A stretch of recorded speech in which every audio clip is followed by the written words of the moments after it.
A cartoon contest featuring images of the Muslim prophet Muhammad turned deadly last night. Two men pulled up in a car and opened fire in Texas. Police returned fire. They killed both men after one wounded a security guard. None of the approximately 200 people attending the event were hurt.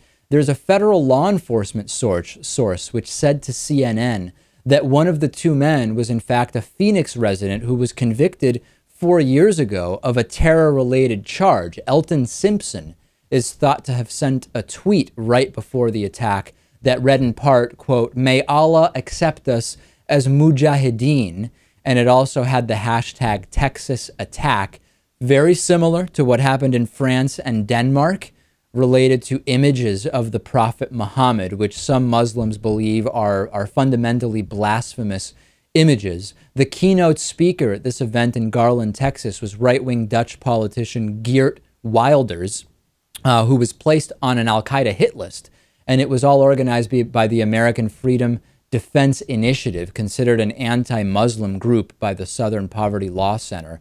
I continue to feel mixed about this. I mean, obviously, I wholeheartedly support all freedom of speech that is not hate speech. Drawing Muhammad, drawing cartoons of Muhammad is not hate speech. Anybody who believes that there should be fines or killing over drawing cartoons of the Prophet Muhammad is an extremist. I mean, I could not be more clear about that. At the same time, I also feel that freedom of speech comes with the responsibility to focus on good, productive speech and to just create cartoons with the deliberate goal of inflaming. I completely defend the right to do that. I think it's somewhat counterproductive, though.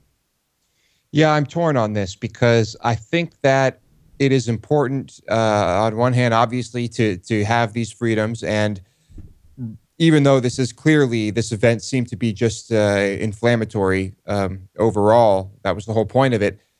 You know, I would like to see this kind of be, I don't know, what's the word? You know, people get way too heated when they see the images of Muhammad, and they don't have to. So I think in a way that this can kind of calm everyone down if this type of thing is happening more frequently. Yeah, if it's just becoming a sort of thing in society, I agree with you. But if the ultimate goal, right, is to curtail or end violence committed by Muslims, which is the stated goal of many people who comment on this issue, doing something with a historically provable track record of causing violent retaliation as a sort of a way to show how violent a group may be does not really have the effect of having a more tolerant society in the long run from a totally pragmatic point of view. And again, I completely defend the right to draw Muhammad cartoons. And I think it's crazy for anyone to threaten violence as a result of that. But we know that it happens. So it's hard for me to say, hey, let's pat ourselves on the back because we're drawing Muhammad cartoons and we don't care how many people die.